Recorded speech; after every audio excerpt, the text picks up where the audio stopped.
તોસ્વત આદર્શ વિદ્યાલયમાં વર્ષોનો વૈભવ કીર્તિ ઉત્સવની હર્ષભેર ઉજવણી કરવામાં આવી હતી।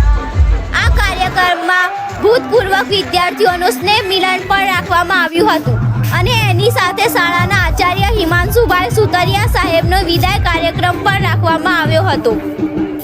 આ કાર્યક્રમમાં મુખ્ય મહેમાન માનનીય શ્રી કીર્તિસિંહ વાઘેલા, ધારાસભ્ય કેસાજી ચૌહાણ, પૂર્વ ધારાસભ્ય શિવાજી ભુરિયા અને આમંત્રિત મહેમાનો હાજર રહ્યા હતા। આ દરમિયાન દરેક મહેમાનોનું પાઘડી પહેરાવી અને પુષ્પ આપીને સ્વાગત કરવામાં આવ્યું હતું।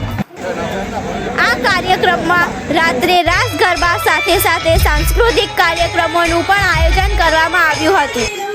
એટલું જ નહીં પણ બંને ટાઈમ જમવાનું વ્યવસ્થા પણ રાખવામાં આવી હતી। આ કાર્યક્રમનું આયોજન શાળાના પ્રમુખ દલાભાઈ વકીલ સાહેબ દ્વારા સુંદર આયોજન કરવામાં આવ્યું હતું અને ગામ લોકો દ્વારા આ કાર્યક્રમને સફળ બનાવ્યો હતો। અહેવાલ ઓમપુરી ગોસ્વામી, બનાસકાંઠા।